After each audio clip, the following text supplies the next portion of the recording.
Edith Piaf, chanteuse française. Je vivais ainsi chaque soir dans une ville différente. On avait l'impression que peu importe la ville où vous chantez, mais ce qui compte, c'est chanter sur le soir. Ah oui. Qu'est-ce que vous ressentez en chantant, madame? C'est ma vie. Mais enfin, c'est une accessoire si vous voulez. Oui? Oui, je besoin de ça. Comme ça, je me retrouve.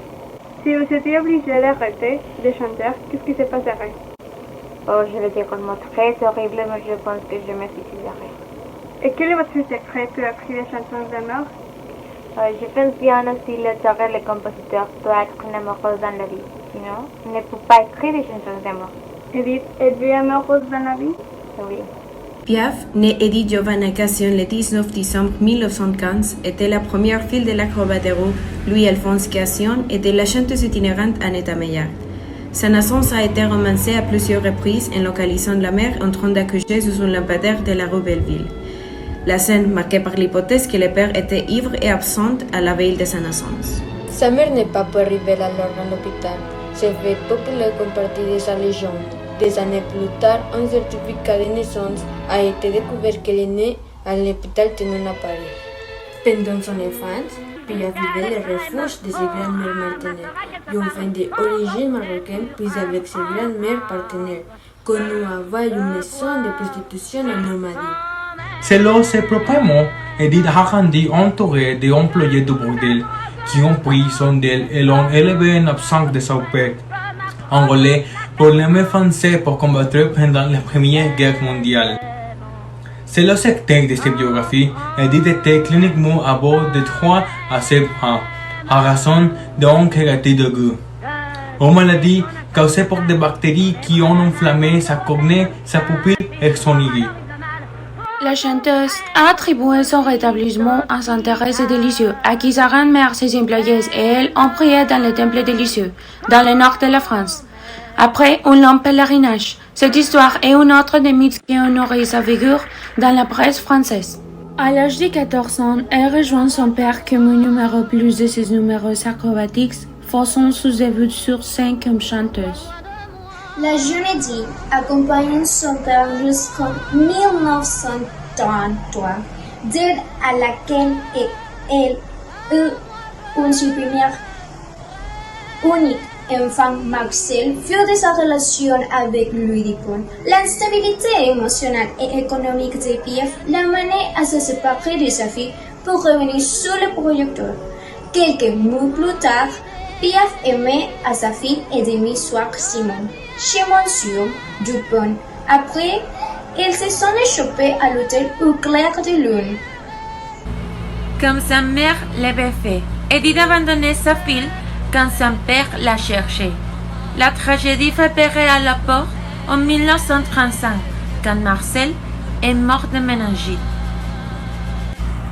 La même année, la chanteuse était découverte par Louis Leplic, qui l'a invité à se présenter au Club de Journée aux Champs-Élysées, l'un des scènes les plus fréquentées de la société parisienne. Sa curiosité remarquable est son foi lorsque du Jean-Louis en ballot le nom de la môme Piaf, le petit Murmure. Plus tard, Edith reviendra au Piaf comme nom de famille artistique commençant en légende. Après ses débuts en tant que chanteuse professionnelle, Piaf s'est entourée de 12 hommes talentueux avec lesquels elle a facilement développé une trois collaborations. Elle en a également fait 12 albums importants de sa vie, le compositeur Ramon Nassau qui serait également l'un de ses partenaires amoureux. Et le dramaturge Jean Cocteau, qui écrit les passionnants monologues La voix humaine en pensant à elle pour les jouer.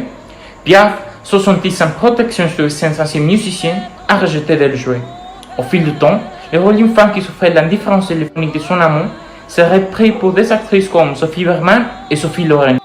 Son rôle pendant la Seconde Guerre mondiale est un autre aspect de la vie d'Edith Piaf qui n'a pas encore été complètement exercé. La chanteuse consolidée sous les paysages de Paris a noué des relations qui lui ont permis de continuer sa profession malgré l'occupation aussi en France. L'interprète a été appelée à côté retrait après la fin de la guerre. Elle a été accusée de trahison et de collaborer avec son ennemi sur les facilités que l'armée allemande lui a offertes même dans la soumission de peuples français. Entre 1940 et 1945, Piaf chantait dans des bordels réservés aux membres des forces nazies. Et aussi, elle a fait une tournée de concerts à Berlin parrainée par les officiers allemands. Elle vit dans un appartement luxueux de la rue Paul Valéry, à quelques mètres du siège de la Gestapo à Paris. Les accusations étaient démenties et Piaf se présentait en décembre 1944 devant les représentants et combattants du bloc allié dans un concert à Marseille. Son expérience après la guerre a été capturée dans l'Avion rose, qui est peut-être sa chanson plus célèbre. La fin de la guerre a également été l'occasion pour Piaf de se présenter avec succès dans de nombreux pays d'Europe et des États-Unis, où elle a trouvé le grand amour de sa vie, le boxeur français Marcel Cerdan. Le boxeur, marié à l'époque, a eu une relation amoureuse avec la chanteuse jusqu'à sa mort dans un accident d'avion le 28 octobre 1949. 4 semaines après leur première rencontre, dévastée, Piaf compose la chanson Hymne à la mort en son honneur. En 1951, l'interprète français a eu un grave accident de voiture avec son assistant, le chanteur Charles Aznavour, qui l'est gardé à lui pendant des mois. De sa convalescence, Piaf a développé une forte dépendance à la morphine et à l'alcool. Un an plus tard, Edith s'est mariée pour la première fois avec le chanteur Jack Fields, qui voulait le réhabiliter mais sans succès. Leur divorce, signé en 1957, coïnciderait avec une tournée de concerts à Carnegie Hall de New York et un rapprochement avec George Moustaki, multi-instrumentiste égyptien, auteur de la chanson Milord. Un autre accident de voiture l'a mené à la mort. Dans ces dernières années, Piaf a vu deux choses. Le sauvetage d'Olivier Paré, d'une salle de concert, et sa relation avec de Sarabo, un acteur et chanteur d'origine grecque, avec lequel elle s'est mariée en 1962. Sarabo était 20 ans plus jeune qu'elle. Ce dernier grand succès était la chanson Non, je ne regrette rien, composée pour l'un des concerts prévus pour le défense et impatiente la fermeture d'Olympia. Elle a aussi. Non, rien de rien.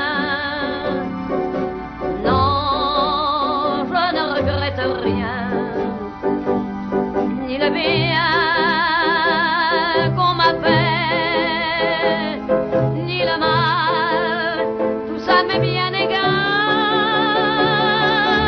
Non, rien de rien.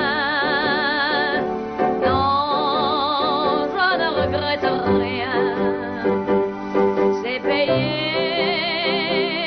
balayé, oublié. Je me fous du passé. Avec mes souvenirs, j'ai allumé le feu. Mes chagrins, mes plaisirs, je n'ai plus besoin de balayer les amours avec leur trémolo, balayer pour toujours. Je repars à zéro. Non, rien de rien. Non, je ne regrette rien. Ni le bien qu'on m'a fait, ni le mal, tout ça m'est bien égal. Non, rien de rien. Non, je ne regrette rien. Car ma vie, car mes joies, aujourd'hui, ça commence avec toi.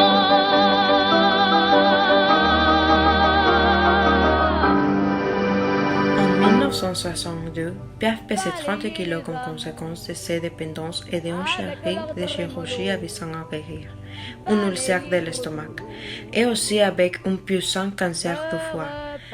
Le 10 octobre de 1963, à l'âge de 47 ans, Edith Piaf est décédée dans sa ville de Place Cassière, sur la Côte d'Azur. Cependant, son histoire n'a pas fini le jour de sa mort. Un jour plus tard, son corps est apparu dans son appartement à Paris où son médecin personnel a attesté sa mort récente.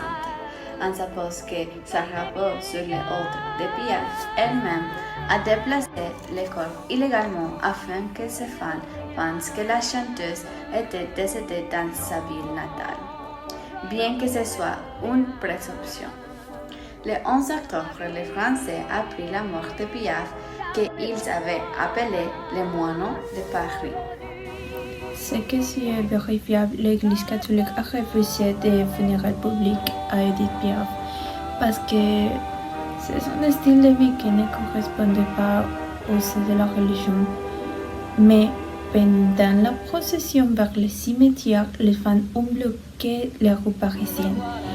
Son mythe s'est répandu pour tout le continent et les générations. Elle a reçu des hommages à l'extérieur de cette planète. L'astronaute soviétique Lyudmila Karachkina a appelé une petite planète 3773 Piaf dans sa mémoire. Aujourd'hui, depuis d'un demi-siècle après sa mort, sa musique est toujours célèbre. Elle restera dans la mémoire des Français.